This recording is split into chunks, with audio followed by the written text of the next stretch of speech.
بسم اللہ الرحمن الرحیم۔ دو عورتیں جو حضرت عمر رضی اللہ تعالیٰ عنہ کی خادمہ تھیں حلقہ اسلام میں داخل ہو گئیں۔ ان میں سے ایک کا نام لبنیہ تھا اور دوسری کا نام زنیرہ تھا۔ عمر رضی اللہ تعالیٰ عنہ حضرت بلال کے مالک کی طرح شکی القلب نہ تھے کہ ان کی کنیزوں کو بندوا کر تپتی ہوئی زمین پر پھینک دیں، بلکہ انہوں نے ان دونوں کو کوڑوں کی سزا کا مستحق سمجھا اور ان سے کہا، میں اس وقت تک تم پر کوڑے برساتا رہوں گا جب تک دو باتوں میں سے ایک پوری نہ ہوگی۔ تم محمد کے دین کو چھوڑ دو یا تمہاری جان نکل جائے۔ اگرچہ ان دونوں کنیزوں کا بدن لہو لہان ہو چکا تھا، لیکن انہوں نے محمد کے دین کو چھوڑنے سے انکار کر دیا صلی اللہ علیہ وآلہ وسلم۔ یہاں ایک بار پھر حضرت ابو بکر ان کنیزوں کی مدد کو آگے بڑھے اور عمر سے کہا کہ وہ ان کنیزوں کو ان کے ہاں فروخت کر دے۔ عمر نے دونوں کنیزوں کو حضرت ابو بکر کے ہاتھوں فروخت کر دیا اور انہوں نے ان دونوں کو آزاد کر دیا۔ ابو جہل کی ایک کنیز جس کا نام سمیہ تھا مسلمان ہو گئی تو ابو جہل نے انہیں بلایا اور یہ حکم دیا کہ فوری طور پر نئے دین سے دستبردار ہو جاؤ۔ سمیہ نے جواب میں کہا کہ میں محمد کے دین کو نہیں چھوڑ سکتی۔ ابو جہل نے طیش میں آ کر اپنی ناتواں کنیز پر تازیانے برسانے شروع کر دیے اور انہیں اتنا مارا کہ وہ نڈال ہو کر زمین پر گر گئی۔ حضرت ابو بکر اس واقعے سے مطلع ہو گئے اور ابو جہل کے گھر پہنچے اور انہوں نے دیکھا کہ سمیہ بے جان زمین پر پڑی ہوئی ہیں۔ حضرت ابو بکر نے ابو جہل سے کہا کہ میں اس کنیز کو خریدنا چاہتا ہوں، اور ابو جہل بولا کہ میں اسے نہیں بیچنا چاہتا۔ حضرت ابو بکر نے کہا کہ اے ابو جہل، اگر تو سمیہ کو فروخت کرنے پر رضامند ہو جائے تو میں تجھے 100 دینار ادا کرنے پر تیار ہوں۔ ابو جہل گھبرایا کہ میں اسے نہیں بیچوں گا۔ حضرت ابو بکر نے قیمت بڑھا دی اور بولے کہ میں تمہیں سمیہ کے بدلے 150 دینار دینے کو تیار ہوں، لیکن ابو جہل کی ضد برقرار رہی اور وہ بولا کہ میں سمیہ کو فروخت نہیں کروں گا۔ حضرت ابو بکر قیمت بڑھاتے رہے، لیکن ہر بار ابو جہل کا جواب وہی تھا کہ اپنی لونڈی کا سودا نہیں کرنا چاہتا۔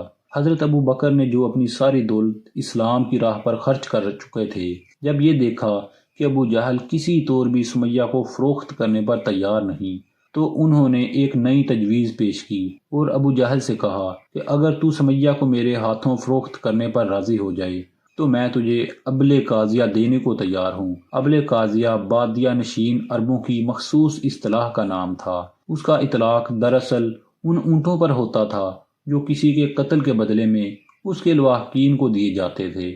دوسرے لفظوں میں ابل قاضیہ اس خون بہا کا نام تھا جو مقتول کے ورثاء کو ادا کیا جاتا تھا اور اس عنوان سے منہ مانگی رقم طلب کی جا سکتی تھی۔ ابو جہل کے دل میں حضور علیہ السلام کے بارے میں اتنی کدورت اور عداوت موجود تھی کہ وہ منہ مانگی قیمت پر بھی اپنی کنیز کو حضرت ابو بکر کے ہاتھوں فروخت کرنے پر رضامند نہ ہوا۔ حضرت ابو بکر نے اس دن تک 6 بردوں کو خرید کر آزاد کر دیا تھا، جن میں 2 مرد اور 4 عورتیں شامل تھیں، لیکن اس بار وہ سمیہ کو رہائی دلانے میں کامیاب نہ ہو سکے۔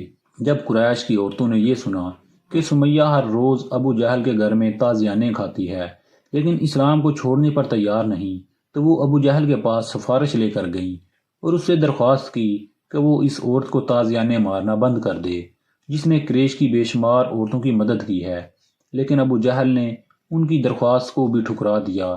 ابو جہل نے سمیہ رضی اللہ تعالیٰ عنہ پر اتنے کوڑے برسائے کہ ان کا سارا بدن خون ہو گیا اور ان میں ہلنے جلنے کی سکت نہ رہی، لیکن وہ اس کے باوجود یہی کہتی رہیں کہ میں محمد صلی اللہ علیہ وآلہ وسلم کے دین سے روگردانی نہیں کر سکتی۔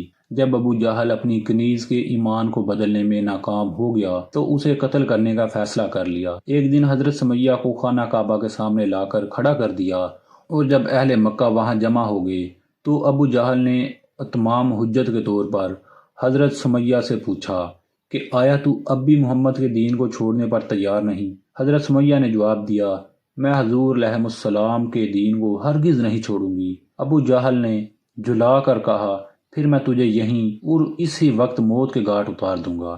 اس کے بعد ابو جہل نے اہل مکہ کی آنکھوں کے سامنے اپنا نیزہ اتنی قوت سے حضرت سمیہ کے سینے میں گھونپ دیا کہ نیزے کا سر اس ناتواں عورت کی پیٹھ سے باہر نکل آیا۔ حضرت سمیہ رضی اللہ تعالیٰ عنہ اسلام کی راہ میں شہید ہونے والی پہلی خاتون تھی۔